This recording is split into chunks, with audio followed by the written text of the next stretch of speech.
Super Bowl, Mr. Carty. How you doing? 15-8 in the playoffs for over 8 units so far with your projections. Most efficient market probably in all of sports betting, I would assume. But we're looking at some alt lines. We're looking at certain things because there are so many markets. There are some advantages bettors can find.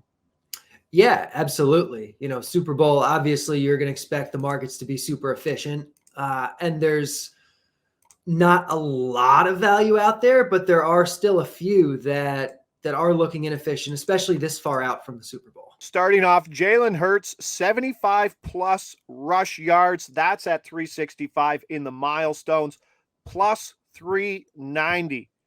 Total sitting at 49.5, which I'm sure that you would also like to play, but it's moving north. What are your projections here with Hurts, who we've seen him run 20 times in 2 games that have pretty much been non-competitive, and I think we could likely see the best of Jalen Hurts come Super Bowl.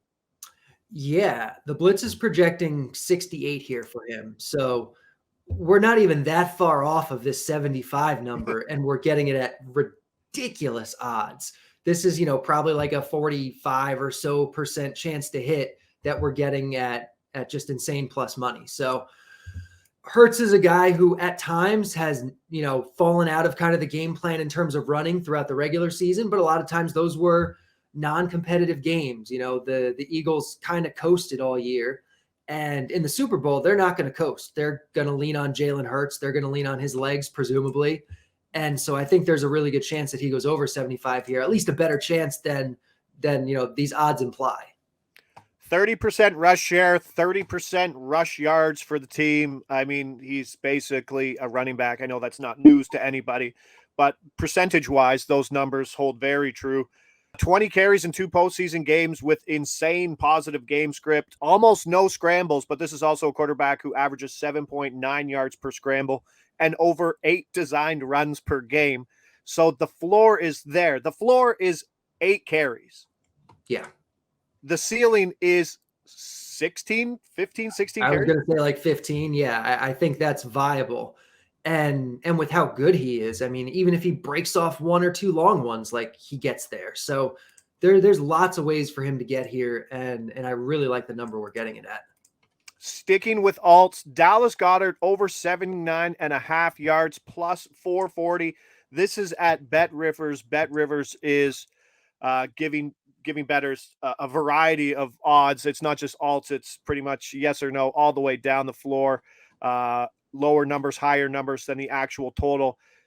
Goddard's kind of a lost cause here, and no one's really talking about him. You see everybody jumping on A.J. Brown over. We saw his number go from 68.5 to 72.5.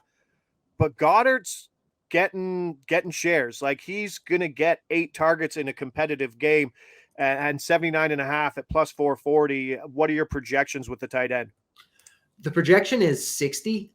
So we're, about 19, 20 yards under here, but we're getting it at plus 440. So it's going to win way more often than these odds imply. You're not going to bet the house on these ones where they are kind of underdogs to win. But when they hit, even if one of these hits, you're in great shape. Yeah, we're starting to see his market move a bit. 45.5 on the low side, 48.5 on the high side.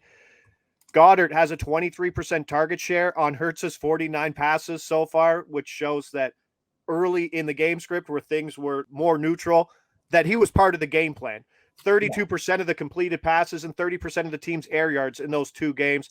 KC, 64% completion rate to tight ends, 11 yards per reception, so he can burn them deep. High catch rate there for anybody playing the Kansas City Chiefs, paying tight end. So Dallas Goedert over 79.5 yards plus 440 at Bet Rivers. That one's going in the book.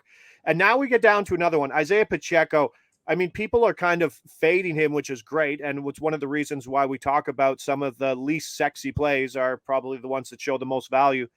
But this is a straight bet over an 11.5 carries, minus 107. This is at Canby Books. The market's heading to the over. Some books are as short as minus 130. The Philly rush defense, everyone's going to say that it's not a good unit. It's gotten a lot better when everybody's healthy on the D-line. This is actually a really good run defense, but This is also the number one DVOA pass defense, and Andy Reid just can't sit there and drop back all game. Yeah, and Pacheco's role has been increasing. Last week he was the guy. Like, we didn't see as much McKinnon. Ronald Jones is going to mix in for one carry maybe, but mostly this is going to be Pacheco. And I thought the really great thing about Pacheco last week was, in previous weeks, he'd come out on passing downs. He wasn't running a lot of routes. Last week he was even in for those. So I think it's a great sign that they really trust this guy, and he's going to be in there and he's going to be getting most of the work. So this one, not as strong, expected value as some of those big plus money ones, but definitely a more accessible number, and, still projects pretty well. Yeah, we're starting to see the roles between Jerick McKinnon and Isaiah Pacheco kind of go in opposite directions. Love that Pacheco's been involved in the passing game, which keeps him on the field and keeps the defense a little more honest. 26 yards on 10 carries. But again, that's a floor for a guy that was running maybe banged up later in that game. So volume's still there. And then back to the alt lines, sticking with Pacheco. Over 29.5 receiving yards, plus 460. Am I right? That's plus 460? Yeah. At Bet Rivers? At Bet Rivers. That is not, he had 59 yards in the air last week, 6 targets, 59 grabs. And I know you were looking at what were his routes run. It was it was easily a season high. I think he ran 26 routes last week. His previous high, I think, was like 15 or 16. He was just all over the place. He got 6 targets. His completion percentage this year has been insane when he is targeted.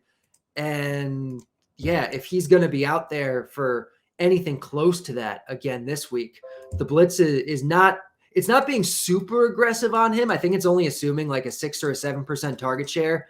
It has him at about 20 yards. And so if we can get 29 at plus 460, that's that's another great one. Might not be available everywhere, but if that's available to you at plus 460 at that number, that's a run and go get it.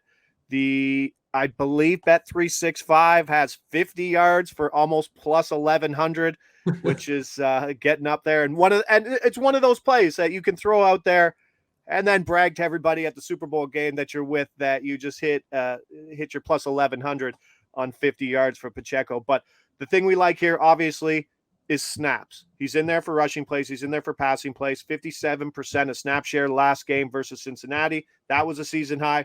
McKinnon went from 65% to 39%. So, like I said, Pacheco going up, McKinnon going down. Clyde's Edward-Helaire shouldn't really be an issue. He could come back. He might not. You were saying that he could have a chance to come back versus Cincinnati, but again, he didn't fit into the game plan. So it's Pacheco's role. He's got an extra week to run. So we like the carries. We like the receiving yards.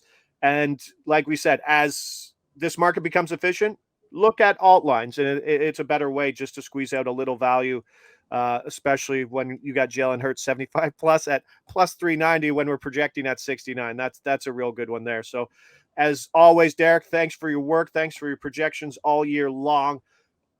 Plus money all year, over double digits in units. We'll be back for baseball. That's for darn sure.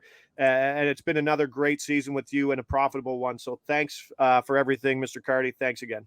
Absolutely. All right, that'll do it for us for the final game of this season's NFL run. I'm Josh Ingles. He's Derek Carty. This is Covers.